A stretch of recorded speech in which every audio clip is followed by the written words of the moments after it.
been used to know and analyze violence related to wars and political conflicts on large and distant scenes, or in the private sector, violence in the marriage, domestic violence. But unmotivated violence by young people among us, which is becoming more and more brutal despite decreasing average crime rates, is a completely new phenomenon.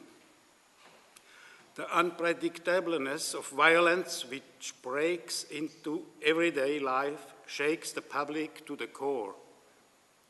This new type of violence is characterized by absolute senselessness and the feeling of impotence and helplessness caused by its sudden and seemingly arbitrary occurrence in our society. This was the quotation. Such a wide-ranging topic, as it is the case of violence, has to be limited. In my opinion, the program committee has made a good choice.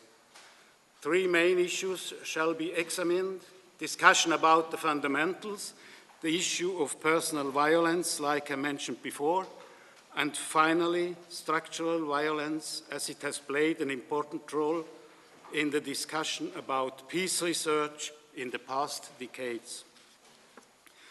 The fact that the large area of institutional power does not receive stronger attention might be regretted by some participants who are mainly interested in the state and its power and authority.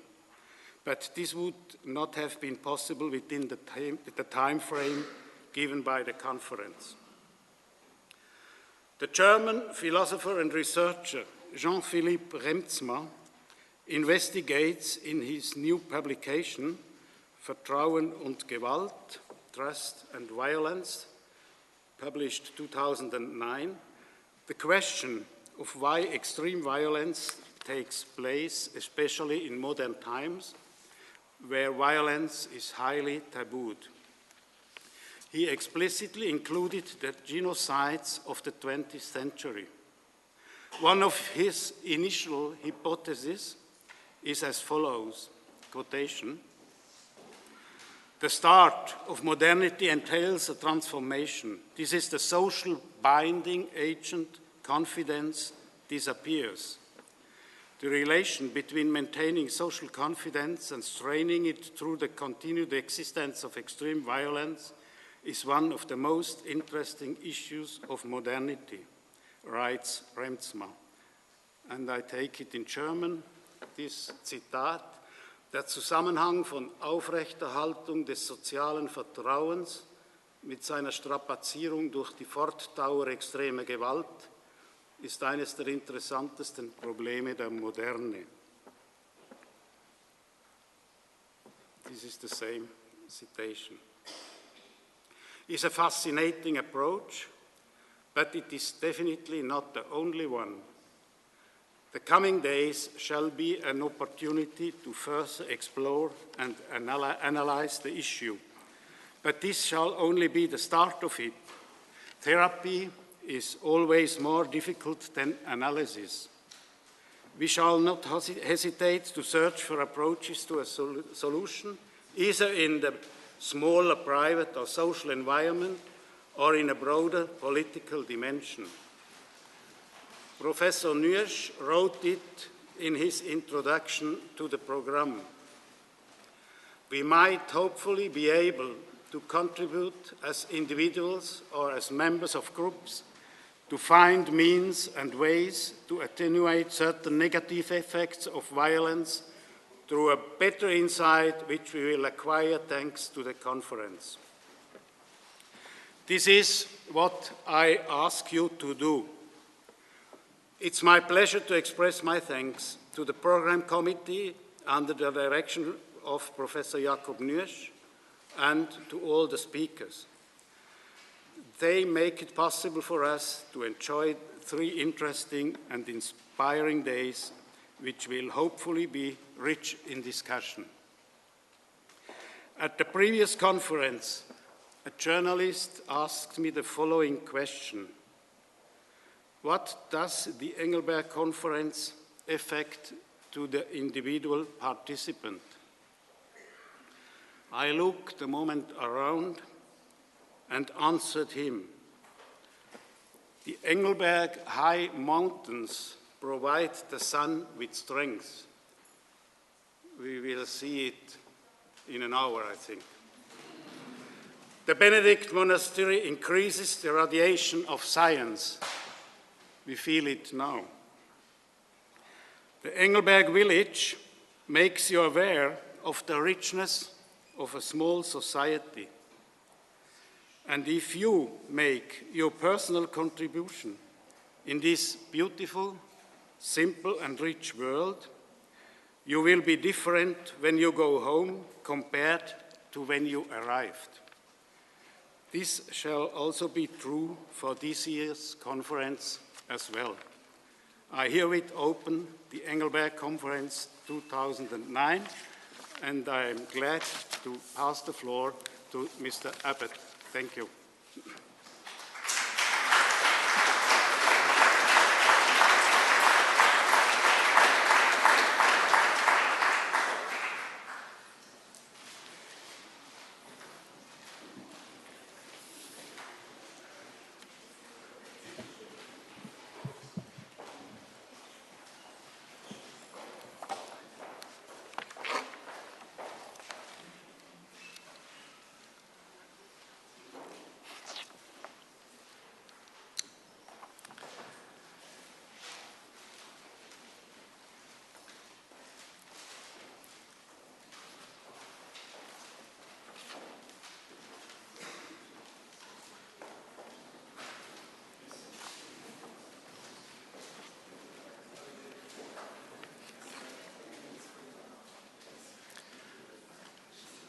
Sehr verehrte Damen und Herren, ich begrüße Sie herzlich zu dieser Jahrestagung der Academia und wünsche Ihnen eine erfolgreiche und angenehme Tagung, obwohl das Thema Gewalt in der menschlichen Gesellschaft beunruhigend aktuell ist und bei vielen Menschen Angst und Beklemmung auslöst.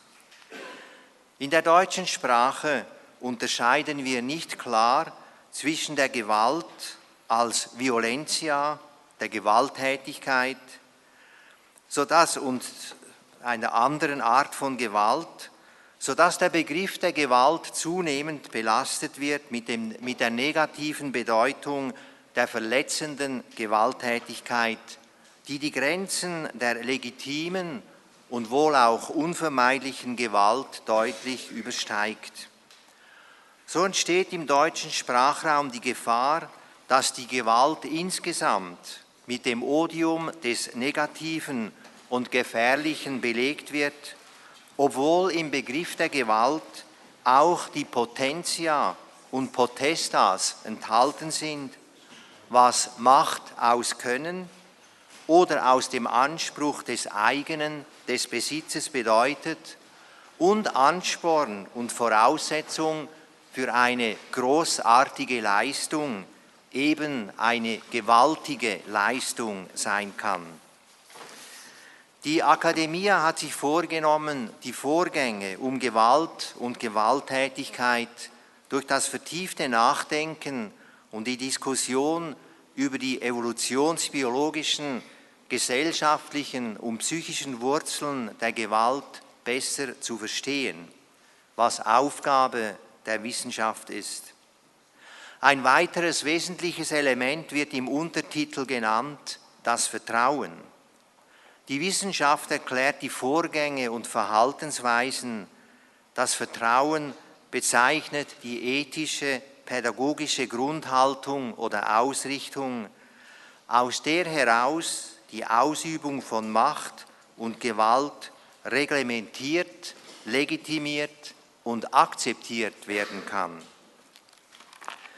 Das Vertrauen ist vielleicht die Kraft und die Voraussetzung, dass Gewaltausbrüche und verletzende Gewalttätigkeiten in unserer Gesellschaft besser vermieden werden können. Ich wünsche Ihnen, sehr verehrte Damen und Herren, eine nachdenkliche und erfolgreiche Tagung, damit Wege gefunden werden, auf denen aus Gewalt nicht immer neue Gewalttätigkeiten entstehen.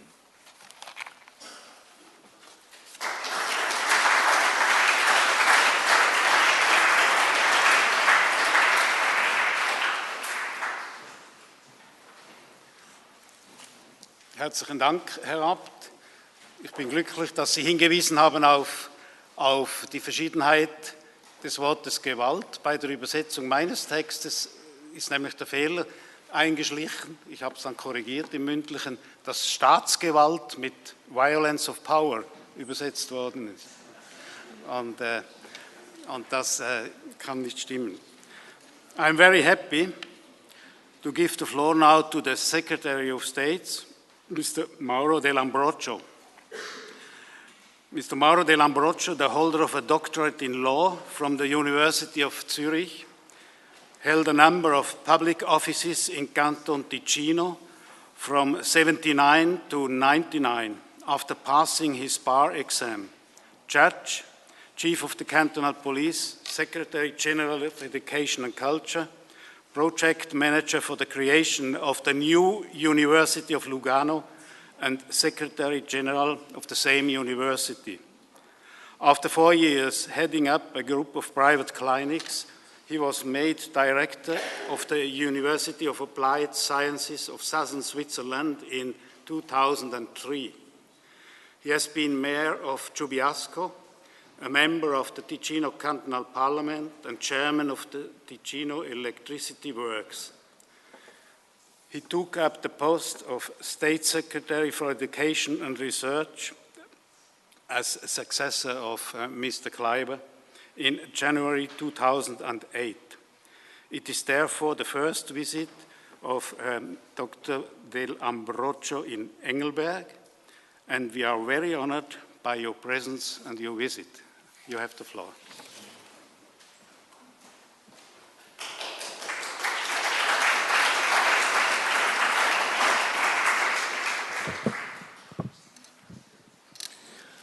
Dear President, dear Abbot, ladies and gentlemen, I'd like to thank the organizer for their invitation.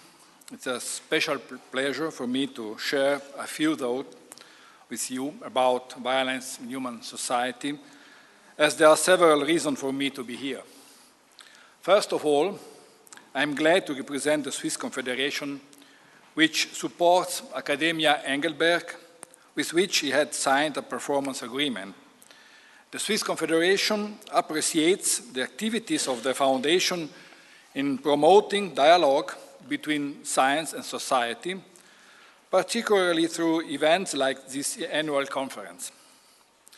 Platforms such as today's conference are very important in initiating open dialogue and exchanges on relevant topics across the whole spectrum of academic disciplines, as well as on politics and media.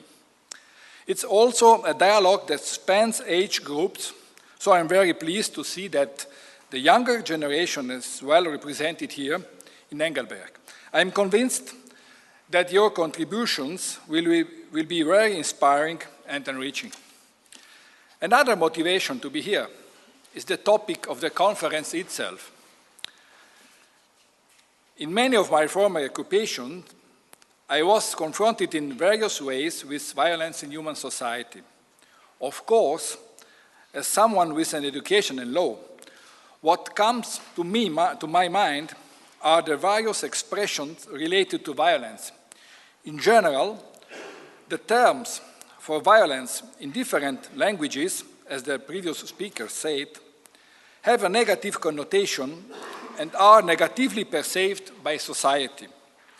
In a wider sense, violence means a negatively tainted force, riots, fury, rage, or hooliganism. On the other hand, the term legal coercion stands for law enforcement with all its consequences. Law enforcement is obviously often executed against the will of the individual. For example, in extreme cases of application of force, might be unavoidable when arresting an individual.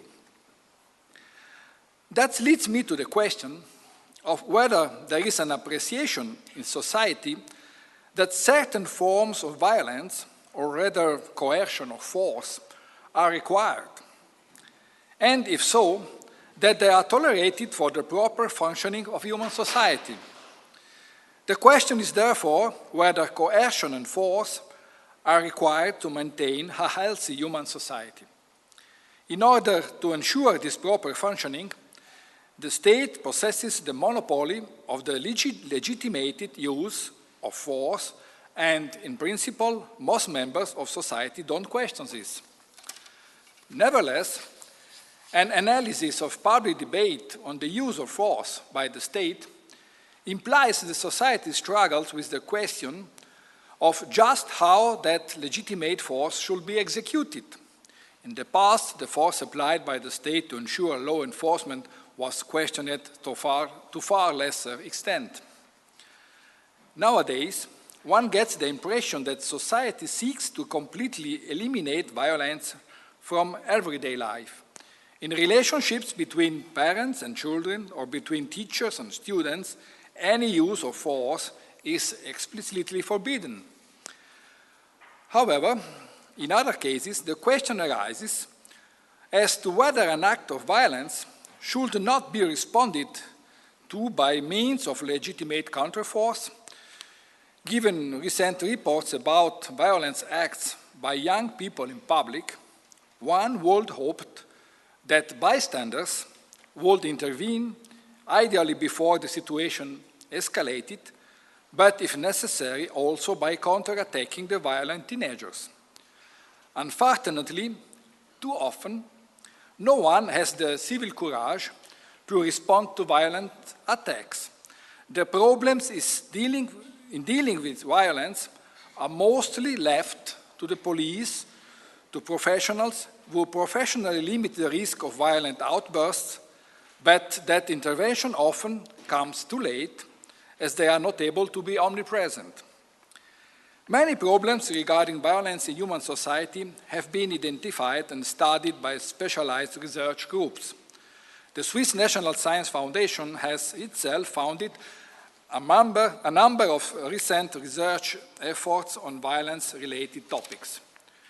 These programs aim in the creation of know-how in order to solve current problems in society.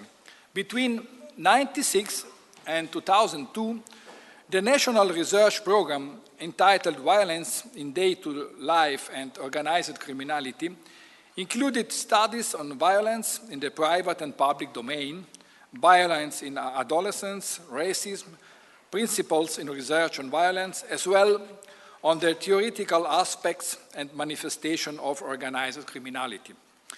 That program was followed between 2003 and 2008 by one dedicated especially to racist extremism. The main goal was to increase knowledge of the causes, profile, extent, and consequences of racist extremist activities and attitudes in Switzerland, as well as the development of potential countermeasures. An important result was the identification of a disturbing divergence between the self-perception of liberal Western societies and the citizens' need for national identity and resistance to things foreign. The study concluded that the problem of racist extremism tends either to be understated or exaggerated, and both attitudes hamper objective debate and the search for effective solutions. I come to the conclusion. It is fair to say that the problem of violence and force in all its facets has been recognized by the academic community. Research efforts are undertaken at universities to find approaches to solutions and to train new experts in the field. What we still have to work on is ensuring that research findings are applied in efforts to solve the problem of violence in every day. But we also have to recognize the limitations. Research can only help to understand and to suggest solutions to prevent and deal with violence. But research cannot determine how citizens behave. Ultimately, citizens themselves have to be aware of what constitutes legitimate behavior. I hope you have a successful meeting and a pleasant stay in Engelberg. Thank you very much.